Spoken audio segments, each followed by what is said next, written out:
Major Shah, मैं आपका जवाब इस पर चाहूंगी। देखिए, हाफिज सईद, मौलाना मसूद अजहर, सर अब इनसे कम पर क्या क्या बात होगी? और इसलिए भी क्योंकि गिने चुने आतंकवादियों को हम अलग अलग एक्शंस में, चाहे एलओसी के नज़दीक एक्शंस होते हैं वहां पर उनको ख़त्म किया जाता है, या जो ओवरग्राउंड वर्कर्स हैं उनको, स्लीपर सेल्स को फिनिश किया जाता है। लेकिन सवाल तो ये है कि ये आतंक की फैक्ट्री जिस सोच से पनप रही है, जो इनके मेन सरगना है, वो आज तक खुली हवा में सांस ले रहे हैं। मीनाक्षी जी, बिल्कुल आपने सही फरमाया। देखिए, पाकिस्तान जो है वो आईटी में माहिर है। आईटी यानी कि इंफॉर्मेशन टेक्नोलॉजी नहीं, इंटरनेशनल टेररिज्म। सब जानते हैं ये बात, ये ओपन बात है, ये कोई सीक्रेट बात नहीं है। और जो उनके आकाएं हैं, उनके आका के तो बच्चे बाहर विदेश में पढ़ रहे हैं कहीं और। ये पकड़ते हैं यंग लड़कों को, उनको ब्रेन वॉश करते हैं, उनको तरह तरह के सपने दिखाते हैं, हूर परी जन्नत और बकवास की बातें उनके दिमाग में डली जाती हैं, और उनको सुसाइड बॉम्बर के तौर पे हिंदुस्तान भेजते हैं मरने के लिए। और लोग सोचते हैं, ये बच्चे सोचते हैं कि हाँ, अगर हम मरेंगे तो हमें जन्नत नसीब होगी और हूर मिलेगी, और क्या क्या बकवास की बातें। सीधा जहन्नम में जाएंगे। कौन धर्म ये बोलेगा कि भाई जाओ मासूमों की जान लो, जाओ अपने आप को उड़ाओ बम से। तो ये जो इनके आका हैं, इनके बच्चे बाहर विदेश में हैं, और ये जो आका है, जैसे कि अभी हाफिज और मौलाना मसूद अजहर बच गए, परिवार वाले मारे गए, जी हाँ, लेकिन मेन जो था वो बच गया। और मगर वो कर्मा विल टेक इट्स वे। उसने कहा था ना कि ऐसा बयान सामने आया कि काश मैं मर जाता इनके साथ भी। तो karma will take its way actually. तो इसको अंदर ही अंदर, पाकिस्तान के अंदर भी अज्ञात गनमैन घूम रहे हैं, जो पाकिस्तान से लेके कनाडा तक हमला कर देते हैं। कोई ऐसा कोई होता है, मिलता है तो, और किसी को नहीं पता कौन है। कोई कहता है बीएलए के हैं, कोई कहता है टीटीपी के हैं, कोई कहता है कुछ है, कोई कहता है कुछ है तो बेसिकली पाकिस्तानी। मेरी गट फीलिंग ये है कि ये भी अंदर कहीं ना कहीं इनका भी इलाज होएगा। मेजर शाह भी जुड़ गए हमारे साथ। मेजर शाह, ये कितना बड़ा चैलेंज है जिसका जिक्र अभी जो दो एक्सपर्ट्स हमारे साथ बैठे हैं उन्होंने किया, कि इंटरनेशनल कम्युनिटी किस तरह से देख रही है पूरी चीज़ों को, और ऐसा नहीं है कि खुलकर हिंदुस्तान के साथ खड़ी है, बड़ा न्यूट्रल से स्टैंड है अभी।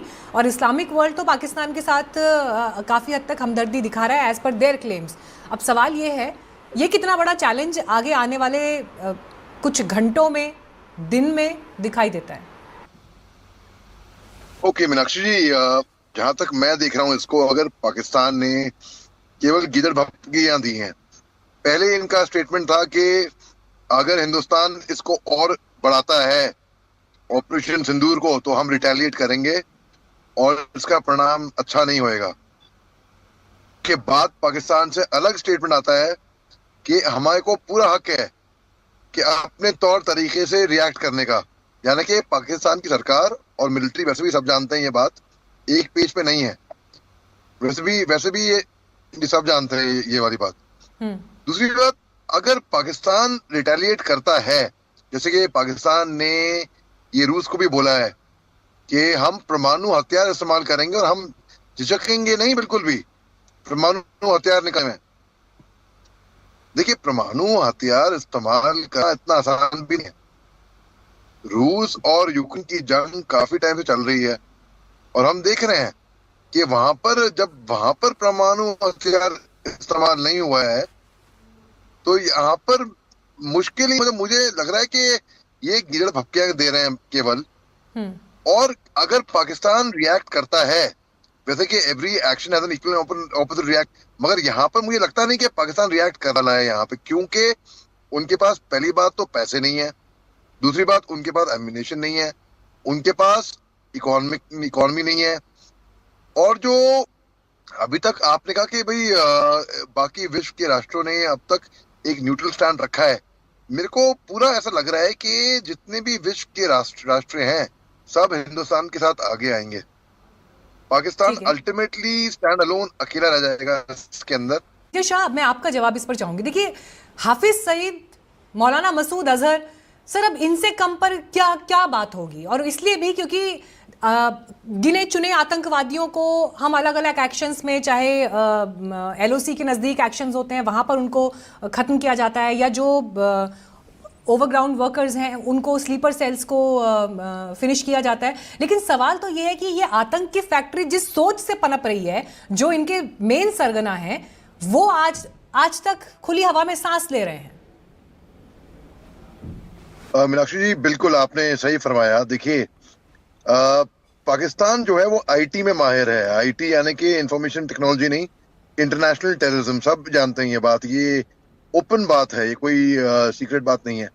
और जो उनके आकाएं हैं, उनके आका के तो बच्चे बाहर विदेश में पढ़ रहे हैं कहीं और। ये पकड़ते हैं यंग लड़कों को, उनको ब्रेन वॉश करते हैं, उनको तरह तरह के सपने दिखाते हैं, हूर परी जन्नत और बकवास की बातें उनके दिमाग में डल जाती हैं, और उनको सुसाइड बॉम्बर के तौर पे हिंदुस्तान भेजते हैं मरने के लिए। और लोग सोचते हैं, ये बच्चे सोचते हैं कि हाँ, अगर हम मरेंगे तो हमें जन्नत नसीब होगी और हूर मिलेगी और पता क्या क्या बकवास की बातें, सीधा जहन्नम में जाएंगे। कौन धर्म ये बोलेगा कि भाई जाओ मासूमों की जान लो, जाओ अपने आप को उड़ाओ बम से। तो ये जो इनके आकाएं हैं, इनके बच्चे बाहर विदेश में हैं, और ये जो आकाएं, जैसे कि अभी हाफिज और मौलाना मसूद अजहर बच गए, परिवार वाले मारे गए, जी हाँ, लेकिन मेन जो था वो बच गया। और मगर वो कर्मा विल टेक इट्स वे। उसने कहा था ना कि ऐसा बयान सामने आया कि काश मैं मर जाता इनके साथ भी। तो karma will take its way actually. तो इसको अंदर ही अंदर, पाकिस्तान के अंदर भी अज्ञात गनमैन घूम रहे हैं, जो पाकिस्तान से लेके कनाडा तक हमला कर देते हैं। कोई ऐसा कोई होता है, मिलता है तो, और किसी को नहीं पता कौन है। कोई कहता है बीएलए के हैं, कोई कहता है टीटीपी के हैं, कोई कहता है कुछ है, कोई कहता है कुछ है तो बेसिकली पाकिस्तानी। मेरी गट फीलिंग ये है कि ये भी अंदर कहीं ना कहीं इनका भी इलाज होएगा। और यहाँ पर भारतीय सेना ने, इसीलिए सवाल बड़ा भी हो जाता है कि आखिर जो आतंक के सबसे बड़े चेहरे हैं, उन पर कब जाकर कुछ लगाम कसी जा सकेगी, या वो खुली हवा में जिस तरह से सांस ले रहे हैं और खुलकर मंचों पर जो भाषणबाजी चलती है वो कब बंद होगी।